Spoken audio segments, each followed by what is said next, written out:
नमः परमहंसाय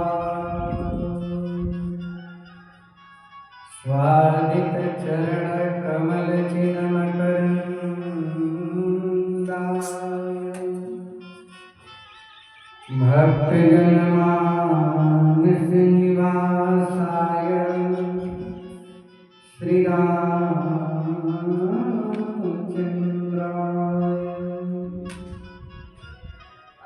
ध्येयं सदा परिभवग्नमभीष्टदोहं तीर्थास्पदं शिवभिरञ्चिनुतं शरण्यं मृत्यार्तिहं प्रणतपालभवद्विभूतं वन्दे महापुरुषते चरणारविन्दम्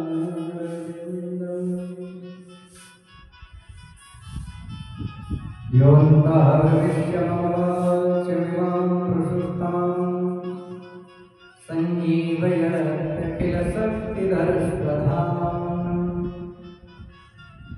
अन्यस्तहस्तचरणश्रवणत्वगादि प्राणो भगवते पुरुषाय तुभ्यम्। जय जय माता लक्ष्मी, जय गजवदन गणेश, जय जय माता शारदे, जय जय भारत देश। मेरी भवबाधा हरो राधा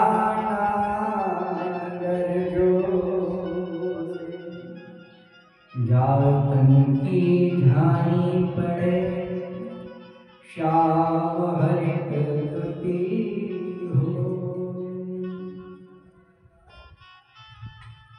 राधा साध्यं साधनं यस्य राधा मंत्रो राधा मंत्रदात्री च राधा सर्वं राधा जीवनं यस्य राधा राधा राधा वाचि किं तस्य शेषः।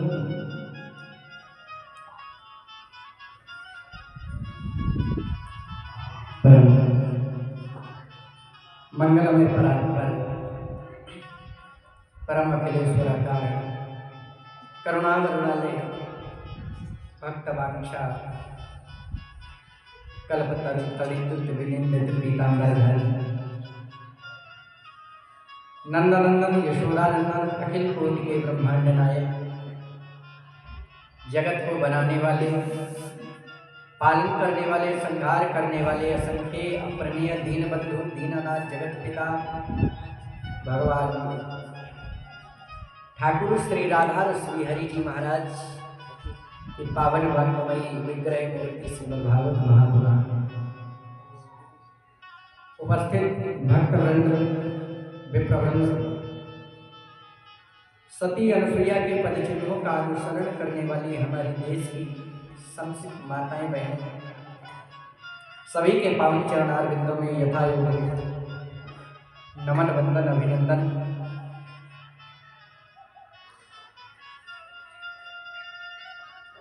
ये मनुष्य का शरीर बड़ा ही दुर्लभ है। 84 लाख योनियों में जीव भ्रमण करता है, नाना प्रकार के दुखों को भोगता है महाराज, तब जाकर के दुर्लभ देह प्राप्त होती है। और उसमें भी यदि हम परमात्मा की भक्ति नहीं कर पाए, परमात्मा का भजन नहीं कर पाए, तो सब बेकार है।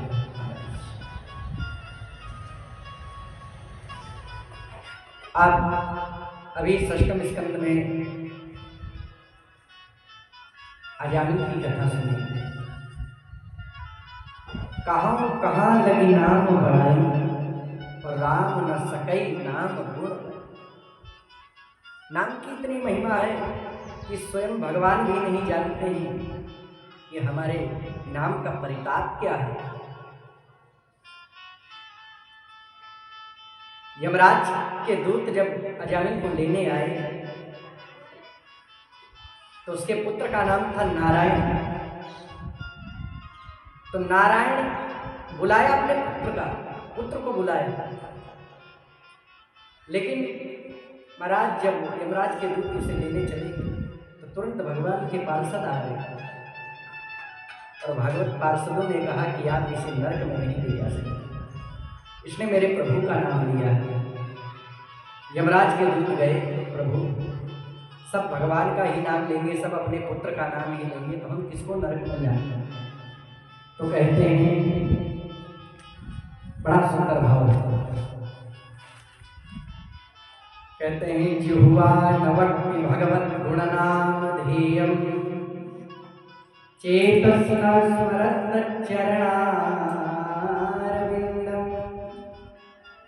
कृष्णाय नो नमति अक्षरे कदापि तानानयध्वंसतो कृत विष्णु कृत्यान। जिसकी जिह्वा एक बार भी गोविंद का नाम नहीं लेती है, गोविंद के गुणानुवाद का स्मरण नहीं करती है, भगवान का नाम नहीं लेती है और भगवान के चरण कमलों का ध्यान नहीं करती है, कृष्णाय नो नमति अक्षर एकदापि, भगवान श्री कृष्ण के चरण कमलों में, भगवान के मंदिर देवालय में, संत ब्राह्मणों के चरणों में जिसका मस्तक एक बार भी नहीं झुकता है, ऐसे पापी व्यक्ति को नरक में दिया।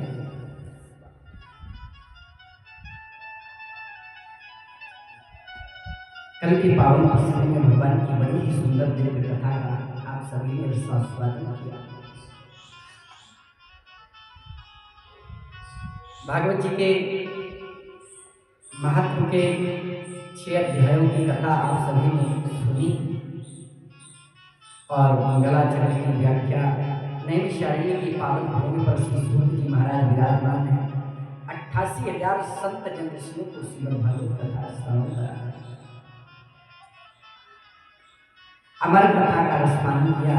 ये भागवत कथा सहज हमें क्यों प्राप्त होती है, इस पृथ्वी पर कथा के माध्यम से आप सभी ने दर्शन कथा श्रवण कर।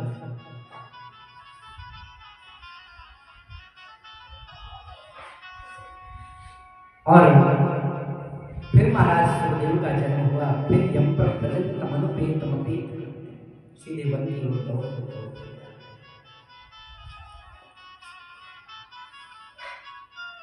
ऐ पुत्र कहते हुए महर्षि वेदव्यास जिनके पीछे चल रहे हैं, परंतु सुखदेव जी को लौटाकर जिनमें सामर्थ्य नहीं रहे,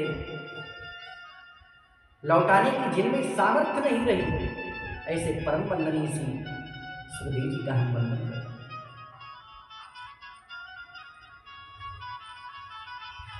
वेदव्यास जब गुजर रहे थे तो सरोवर में कुछ स्त्रियां स्नान कर रही थी, और जैसे ही वेदव्यास को स्त्रियों ने देखा तो उन्हें लज्जा आ गई। नग्न अवस्था में स्नान कर रही थी, जल्दी से अपने वस्त्रों को लिया और पहन लिया महाराज सरोवर के बाहर। बाबा से सुखदेव जी जा रहे थे, उन्हें लज्जा सर। वेदव्यास ने कहा, बेटी जब मेरा नवयुवक बेटा आपकी आंखों के सामने से गुजर रहा था, जा रहा था, क्या आपको लज्जा शर्म नहीं है? और मुझ बूढ़े को देख करके लज्जा शर्म करती है। उन स्त्रियों ने बड़ा सुंदर जवाब दिया, बाबा आपके पुत्र का ऐसा जीवन है कि आपके पुत्र के सामने हजारों वस्त्र पहन लो फिर भी वो उन्हें देह का कुछ ज्ञान ही नहीं है। स्त्री और पुरुष में भेद क्या है उन्हें कोई पता नहीं। 1000 वस्त्र उनके सामने धारण कर दो फिर भी कुछ नहीं। स्त्री पुरुष में उनको पता ही नहीं भेद क्या है, क्या स्त्री है क्या पुरुष है। बाबा आपके पुत्र का जीवन बड़ा ही वीतराग है।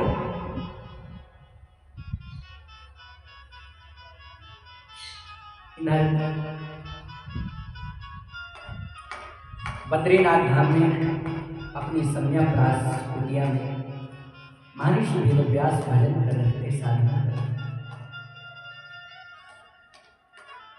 थे। एक दिन विचार किया कि लोगों का जीवन ऐसे ही व्यतीत होता जा रहा है, और समाधि लगाई कि संसार के लोगों का जीवन ऐसे ही व्यतीत होता जा रहा है, खाने पीने हंसने रोने गाने में सब पूरे जीवन को ऐसे ही बर्बाद कर रहे हैं, कुछ करते हैं। तो जैसे ही ध्यान लगाया तो उनके माइंड में सारी दुनिया घूमने लगी महाराज। सबसे पुराना एक वेद था, ऋग्वेद। उस ऋग्वेद के आधार पर महर्षि वेदव्यास ने उस वेद के 4 भाग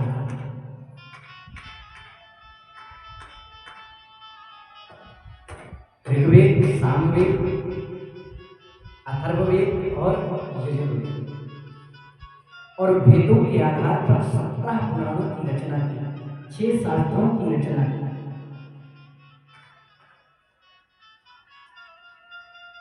फिर भी उनके हृदय में कोई शांति नहीं रही महाराज, बड़े दुखी थे। नारद जी का पदार्पण हुआ। श्रीमन नारायण नारायण नारायण करते हुए नारद जी की कुटिया में पधारे, और नारद जी ने कहा, कहो व्यास नंदन, किस बात को लेकर के तुम दुखी हो, किस बात को लेकर के चिंता तुम हो? नारद जी कहते हैं, क्या कोई संसार की चिंता तुम्हें सता है? किस बात को लेकर के इतना दुखी हो? बताओ। वेदव्यास ने कहा, हाथ जोड़ करके बोलो, मैंने एक वेद के 4 भाग किए, 4 वेदों की रचना की, 6 शास्त्रों की रचना की, 17 पुराणों की रचना की। फिर भी मुझे ऐसा लगता है कि मैंने संसार में कुछ किया ही नहीं, लोगों का जीवन ऐसे ही व्यतीत होता जा रहा है, क्या करूँगा?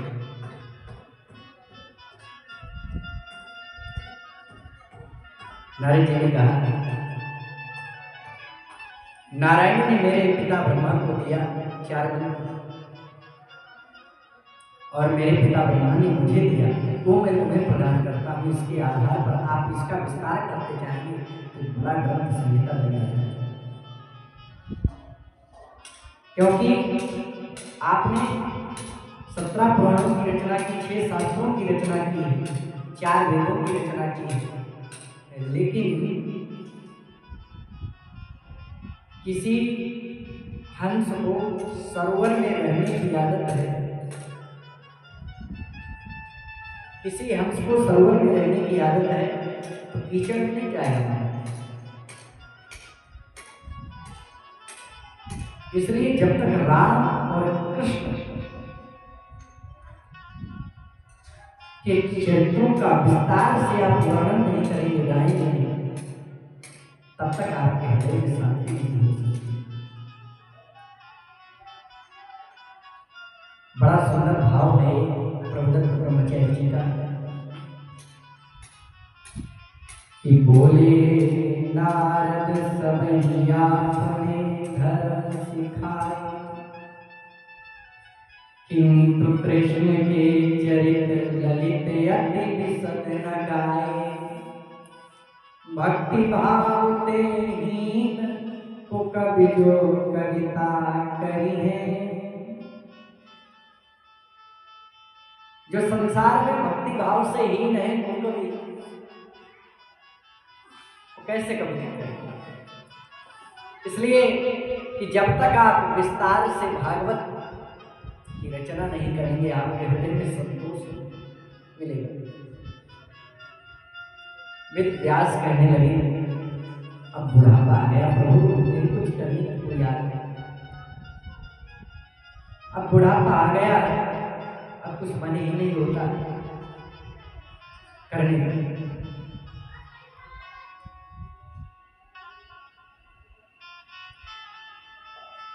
कहा मन को कमजोर मत करिए। मेरे पिता ब्रह्मा जी ने मुझे 4 मंत्र दिए, वही मैं तुम्हें प्रदत्त करना चाहता हूँ, आप इसका विस्तार करें। आज वेद व्यास कहने लगे प्रभु कुछ करने का मन ही नहीं हो रहा। नारद जी कहने लगे मन को छोटा मत करिए, मैं अपनी बात बताता हूँ। मैं पूर्व जन्म में एक दासी का पुत्र था, नितांत दासी का पुत्र था। अहम पुरातीत भवे भवम मुने दास्यास्तुकस्या शिशन वेदवादिना निरूपितो बालक ये रूपिना। मैं पूर्व जन्म में एक दासी का पुत्र था। मेरी माँ नितांत दासी थी, संतों के आश्रम में झाड़ू बुहारी का काम करती थी।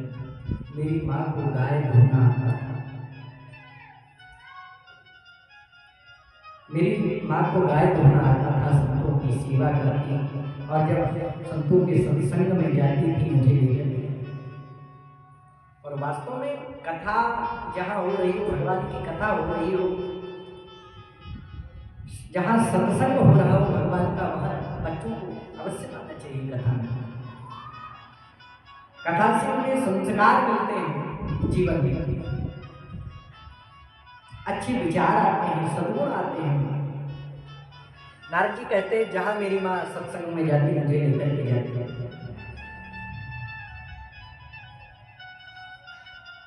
एक बार की बात है कि अर्धरात्रि में मेरी माँ अर्धरात्रि में गाय धोने जा रही थी और घास में सर्प बैठा था और सर्प ने मेरी माँ को डस दिया, मृत्यु हो गई।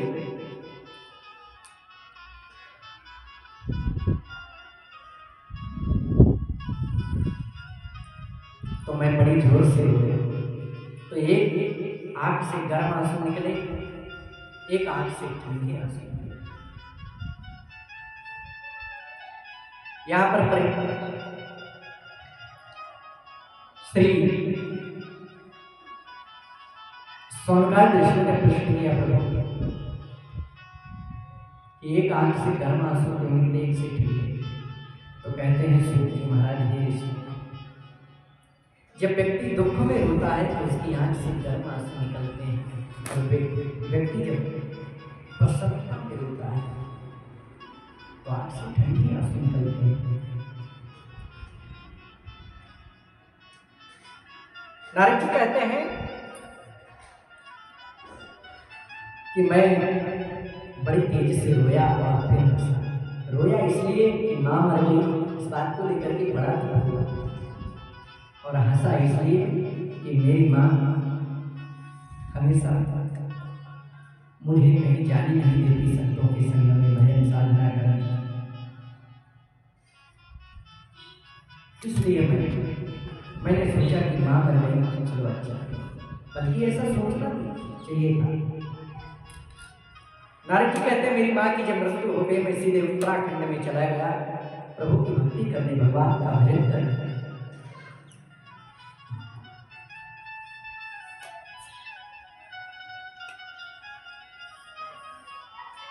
और परमात्मा को प्रसन्न किया तो श्री हरिनारायण ने एक वीणा दी, जिसका नाम है देवदत्ता वीणा स्वरब्रह्मविभूषिता मूर्छयित्वा हरिकथा गायमानस्य।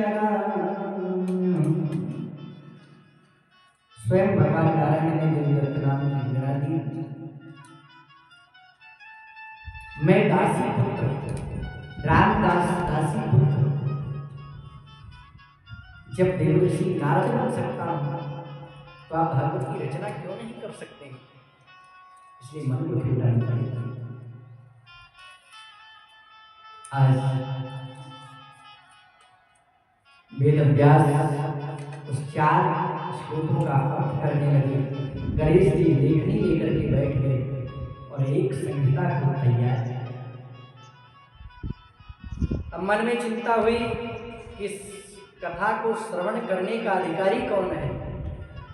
जिसने काम को जीता हो, क्रोध को जीता हो, वही इस कथा का अधिकारी है। महर्षि वेदव्यास को अपने पुत्र की याद आई। 2-4 शिष्यों को बुलाया कि जाओ इस श्लोक को वन में गाना, और जहां मेरा पुत्र समाधिस्थ बैठा होगा, भगवान की समाधि में बैठा होगा, पहला श्लोक भगवान के सौंदर्य का वर्णन, भगवान का स्वरूप कैसा है। वरापीठं नटवरवपुः कर्णयोः कर्णिकारं विप्रदवासः कनककपिशं वैजयन्तीं च मालां रन्ध्रानवेणुर्धरसुधया पूरयन्गोपवृन्दै वृन्दारण्यं शुपदरमणं प्राविशद्गीतकीर्तिः। वराहपीठम भगवान मोरपंख धारण किए हुए और जिनका नटों में श्रेष्ठ वपु है, श्रेष्ठ शरीर है। कर्णयोः कर्णिकारं, दोनों कानों पर कणे के पुष्प धारण किए हुए प्रभु, जिनका पीतांबर फहरा रहे बिजली की तरह चमकता है। गले में वैजयंती की माला धारण किए हुए हैं और गैया चराते हुए भगवान वृंदावन में प्रवेश कर रहे। जैसे ही इस श्लोक का गायन किया, सुखदेव जी की समाधि टूट गई, खुल गई। बोले आगे बोलो ना।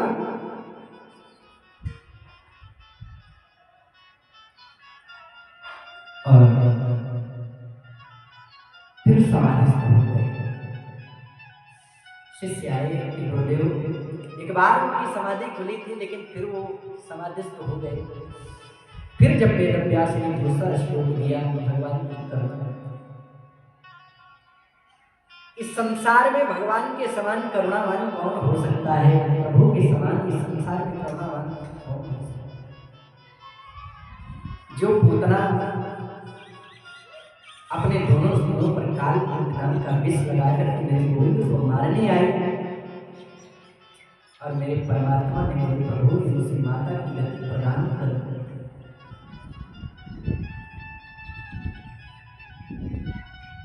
जैसे ही भगवान की करुणा का वर्णन किया, शिष्यों ने इस श्लोक को वन में गाया।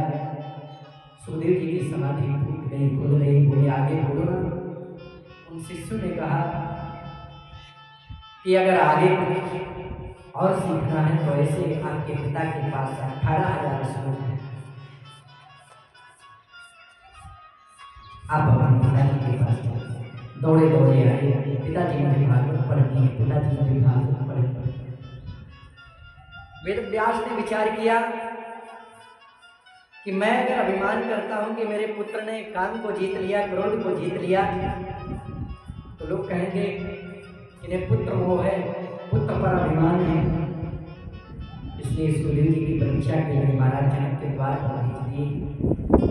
आज सुखदेव जी महाराज जनक जी के द्वार पर गए और आवाज लगाई, मैं व्यास नंदन सुखदेव आपसे वेद वेदांत पढ़ना चाहता हूँ। वेद व्यास ने पहले ही बता दिया था कि मेरा पुत्र आ रहा है, इसकी काम क्रोध की परीक्षा ले लीजिएगा। इसने काम को जीत लिया, क्रोध को जीत लिया कि नहीं। आज सूचना भिजवाई, सुखदेव जी का पदार्पण हुआ जनक जी के द्वार पर। जनक जी ने अंदर से ही आवाज लगाई, अभी 5 दिनों तक खड़े रहो। सुखदेव जी महाराज 5 दिनों तक महाराज जनक के द्वार पर खड़े रहे और 5 दिनों के बाद जब आए, अपने मंत्रियों से कहा कि जाओ सुखदेव के मुख पर जरा भी क्रोध देखो तो तो तुरंत वापस लौटा। आज जैसे ही मंत्री लोग आए, कहा गुरुदेव ने क्या कहा? मैंने ऐसा अद्भुत महात्मा पहली बार देखा है कि जैसा 5 दिन पहले मुख का फेस था, जैसा उसका फेस था, आज भी वैसा फेस है, जरा भी काम नहीं, जरा भी क्रोध नहीं।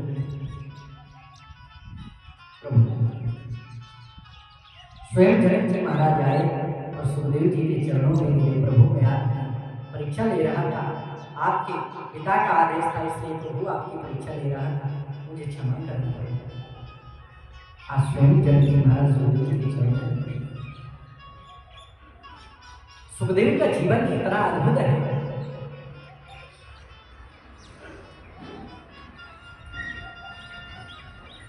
महाराज ऐसा वीतराग संत महात्मा कौन होगा सुखदेव जी से?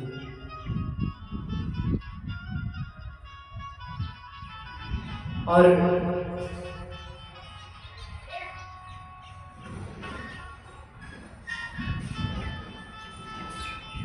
परीक्षित के जन्म से कृष्ण कथा उदय हुई।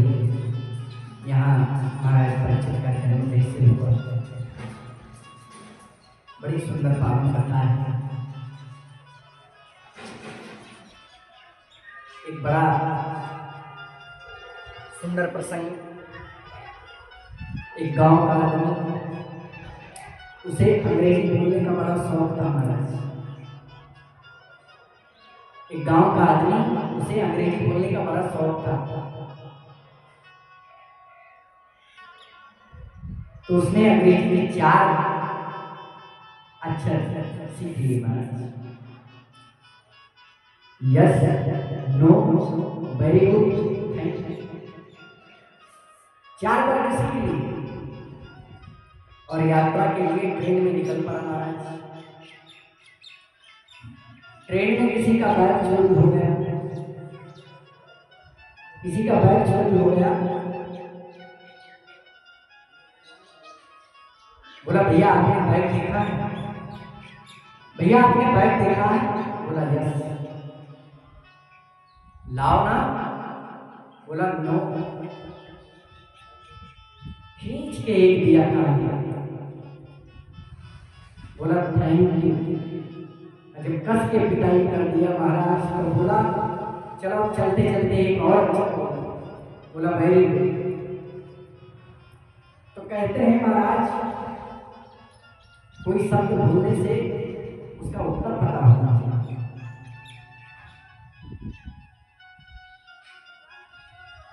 जैसे कोई चीज हम पढ़ लेते हैं और उसका आंसर पता नहीं है, भाई इसके माने क्या होगा, देखा पहले उसके बारे में जान, इसका तात्पर्य क्या है। इसलिए भगवान श्री कृष्ण कथा से ही, कृष्ण कथा हमें जीना सिखाती है। और भागवत कथा हमें मरना सिखाती है और कृष्ण कथा जीना सिखाती है। कृष्ण की कही हुई होकर और राम जी ने जो जीवन में किया उसे जीवन से अपना।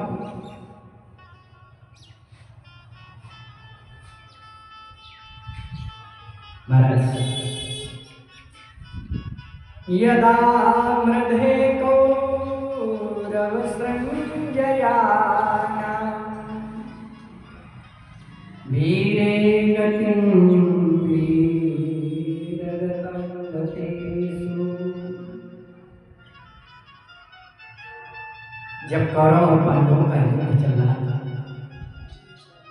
युद्ध में सभी कौरव मारे गए, केवल एक बचा था दुर्योधन।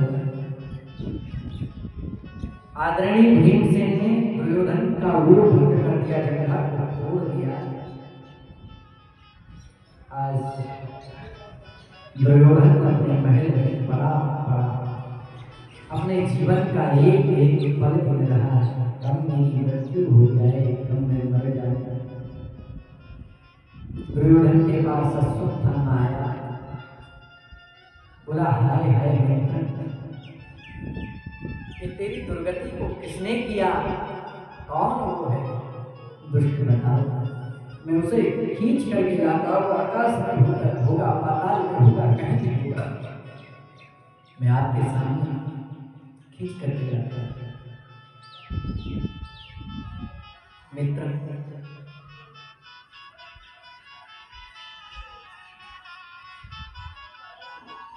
मेरा एक काम कर दो, एक काम ये कर देते हो तो मैं समझूंगा कि जीवन की सर्वस्व संपत्ति मुझे प्राप्त हो गई। कहा, मित्र बोलो कौन सा? उन पांचों पांडवों के सर काट करके मेरे सम्मुख उपस्थित कर दो, मेरे सामने ला करके दे दो। मैं समझूंगा सर्वस्व राज्य मुझे प्राप्त हो गया दुनिया का। बोला, मित्र ये कौन सी बड़ी बात है? मैं जाता हूँ, अभी पांचों पांडवों के सर लेकर के आपके सामने लेकर के आता हूँ। और कहते हैं, जिसका रक्षक मेरा गोविंद हो, मेरा कन्हैया हो, भला उसे कौन मार सकता है? आज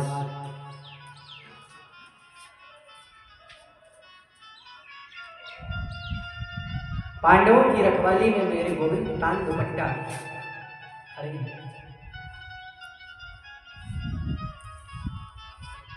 सो रहे आप तान दुपट्टा पांडव और छड़ी लेकर के गोविंद निरीक्षण कर रहे हैं।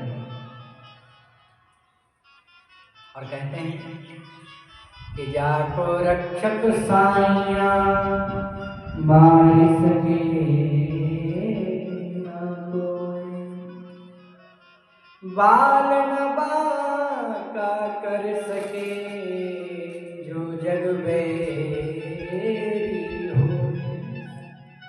जिसका रक्षक मेरा गोविंद है, मेरा कन्हैया हो, भला उसे संसार में कौन मान सकता है? आज पांडवों की रखवाली में मेरे गोविंद खड़े हैं। आज रात में अर्जुन की नींद खुली। बोले, कन्हैया गोविंद अभी तुम सोए नहीं? प्रभु बोले, मैं सो जाऊंगा तो रक्षा तुम्हारी कौन करेगा? अर्जुन ने कहा, इस स्थान पर मुझे डर लगता है। तो भगवान श्री कृष्ण ने पांचों पांडवों को उस स्थान पर सुलाए गए और द्रौपदी के पांचों पुत्र सोते रहे। आज दुष्ट अश्वत्थामा रात्रि में आया और पांचों पांडव समझ करके द्रौपदी के पांचों पुत्रों को महाराज लिया और पांचों पुत्रों के सर को काट लिया और भर लिया। आज दुर्योधन के पास पहुंचा। अरे मित्र, ले आया पांचों पांडवों के सर। दुर्योधन बड़ा प्रसन्न हुआ। हाय हाय, तूने मेरी बहुत सहायता की है। तेरे समान अधिकारी कौन हो सकता है? जे न मित्र होए दुखारी नहीं बिलो कथा। मित्र, तू मेरा परम मित्र है। तूने बहुत सुंदर काम किया। और जैसे ही महाराज प्रकाश ने रखा, दुर्योधन तड़ाक से जमीन पर गिर पड़ा। हाय हाय, तुमने क्या किया? मेरा वंश वैसे भी नष्ट हुआ जा रहा था। तूने मेरे वंश में पानी देने वाला तक नहीं रखा। मित्र, ये तूने क्या किया?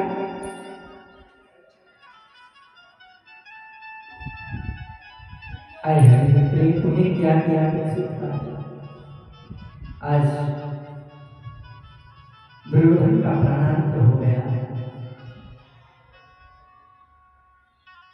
आज पुत्रों की माता द्रौपदी को पता चला। द्रौपदी विकल होकर के पुरोहित की भांति रुदन कर रही है, बार बार विलाप कर रही, रो रही है कि माता शिशुना निधनम सुताना निशम्य घोर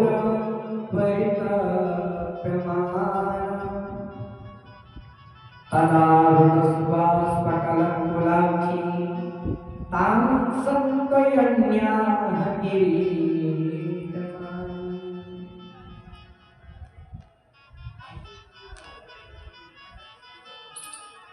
जैसे ही द्रौपदी को पता चला रोहिणी की भांति गम कर रही, बार बार विलाप कर रही है, क्या बिगाड़ा था मेरे पुत्रों ने जो दुष्ट अश्वत्थामा ने मार दिया, आज बार बार विलाप कर रही है।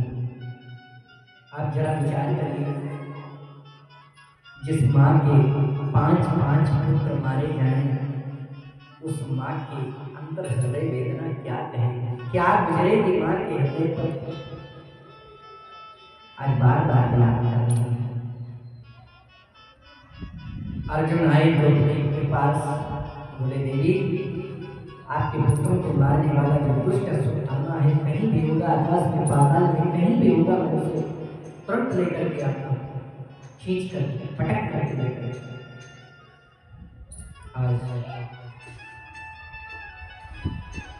अर्जुन ने अपना गांडीव धनुष उठाया और दौड़ा लिया पीछे पीछे। अश्वत्थामा ने देखा कि अर्जुन मुझे मार देंगे, ब्रह्मास्त्र चला दिया। अर्जुन ने भी ब्रह्मास्त्र चला दिया।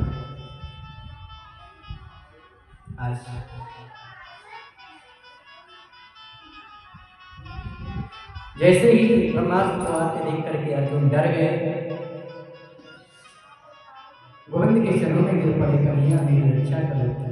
कृष्ण कृष्ण महाबाहो भक्तानां भयंकरा, त्वमेको दैवमानेन अपवर्गोऽसि संस्कृते। हे गोविंद, हे कन्हैया मेरी रक्षा करो, ये ब्रह्मास्त्र जला करके मुझे भस्म कर डालेगा मार। अर्जुन ने भी ब्रह्मास्त्र चलाया, दोनों आपस में टकराए, शांत हो। उसकी गति धीमी हो गई और पकड़ करके अर्जुन लेकर के आए द्रौपदी के सामने खड़े किए। बोलो द्रौपदी, ये आपके 5 बाल पुत्रों को मारने वाला हत्यारा है, बताओ इसे क्या करना। जमीन में गाड़ करके मारूं, अग्नि में फेंक दूं, पानी में डाल दूं, क्या करना इस दुष्ट पापी को, बाल हत्यारी। आज विचार करिए इस बताऊं कि जिस माँ के 5 पुत्र मारे जाएं, उस माँ की अंतर हृदय वेदना क्या कहेगी, क्या गुजरेगी। और फिर भी द्रौपदी इतनी दया के स्वरूप है, कहती है ये गुरुपुत्र है, एक तो ब्राह्मण, इन्हें मत मारो। माता गौतमी बहुत रोएगी, युद्धम करेगी, मत मारो। और द्रौपदी एक माँ है, और माँ का हृदय बड़ा कोमल होता है। अगर मान ममता लुटाई न होती, अगर मान ममता लुटाई न होती, तो ममता मई माँ कहाई न होती, अगर मान ममता। द्रौपदी कितनी दया की स्वरूप रहती है। सारी सभा में सन्नाटा छा गया, सारी सभा सबने अपना अपना विचार दिया कि बाल हत्यारा चाहे जैसा होगा। आज अर्जुन गोविंद के चरणों में दिए, कन्हैया मेरा मार्ग दर्शन करो। देखिए गोविंद ने कितनी सुंदर बात कही है वास्तव में कि ब्रह्मबंधुर्हन्तव्यम् आततायी तथाहरः। ब्राह्मण चाहे जैसा हो, उसे कभी मारना नहीं चाहिए, और बाल हत्यारा महाराज कोई भी हो, उसे कभी छोड़ना भी नहीं चाहिए। इसलिए एक तो ये ब्राह्मण है, इसे मारोगे तो ब्रह्म हत्या लगेगी, और एक बाल हत्यारा है, इसे छोड़ोगे तो भी पाप लगेगा। इसलिए मारो भी मत और छोड़ो भी मत। भैया हंसे, बोले आप जैसे न्यायाधीश दो चार हो पूरे भारत का कल्याण हो जाएगा।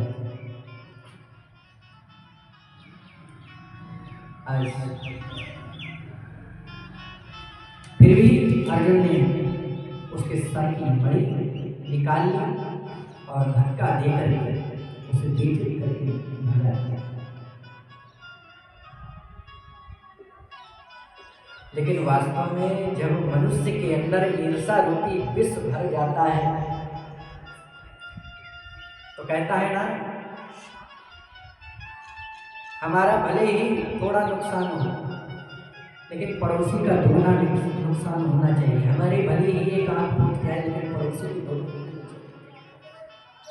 मनुष्य के अंदर जब ईर्षा रूपी विष भर जाता है तो उसे विनाश का काल आ जाता है। विनाश काले विपरीत बुद्धि।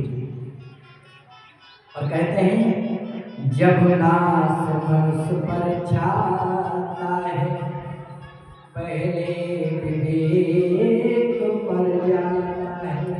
जब मनुष्य का विनाश काल आता है तो उसकी विवेक बुद्धि सब चली जाती है। आज अपने आश्रम में बैठा बैठा विचार कर रहा है कि अभिमन्यु युद्ध में मारा गया, द्रौपदी के 5 पुत्र मैंने कल मार लिए, लेकिन मैंने सुना था कि युद्ध के समय, मृत्यु के समय अभिमन्यु की उसकी पत्नी उत्तरा गर्भवती थी।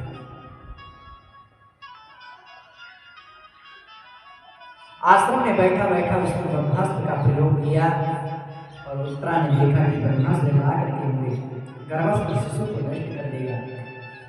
मेरे गोविंद को याद किया उत्तरा ने, पाहि पाहि महायोगिन देव देव जगत्पते नान्यं तद भयं पश्ये यत्र मृत्यु परस्परम। हे गोविंद, हे कन्हैया, पाहि पाहि तेरी रक्षा करो। गोविंद, ये ब्रह्मास्त्र जला करके मेरे भस्म कर डालेगा। मेरे गोविंद तुरंत प्रकट हुए और सूक्ष्म रूप लेकर के उत्तरा के गर्भ में प्रविष्ट कर गए और उसके प्राणों की रक्षा, गर्भस्थ शिशु को बचाया।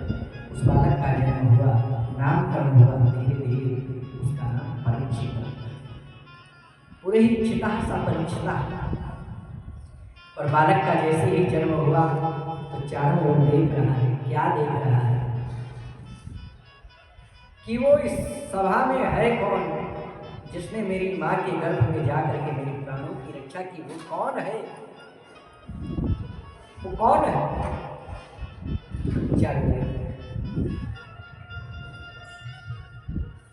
धीरे धीरे नामकरण हुआ, नाम रखा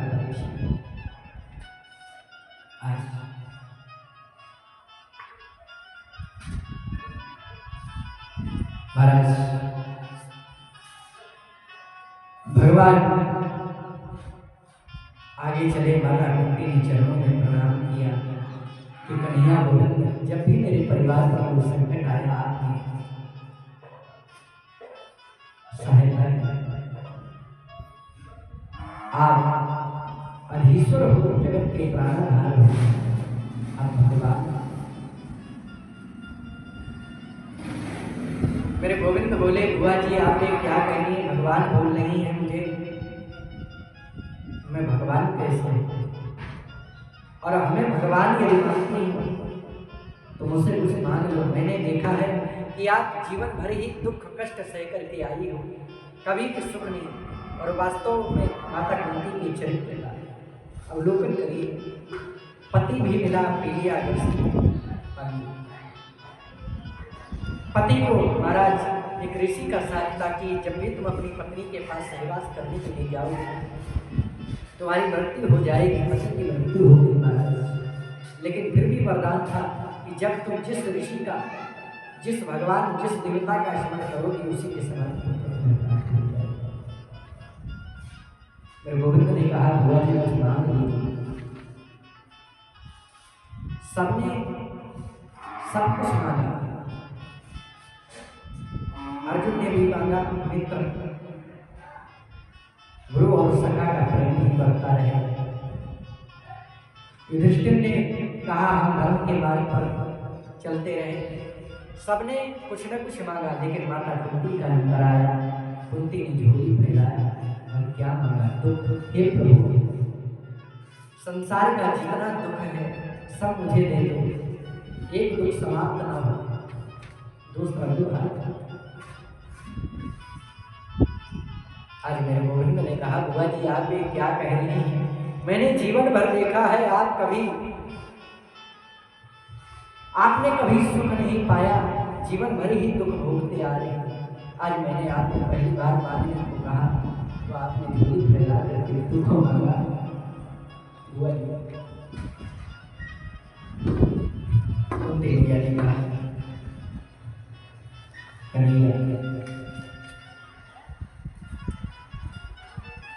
वास्तव में दुख ऐसा है जो पल पल आपकी याद दिलाता है, आपको स्मरण कराता है।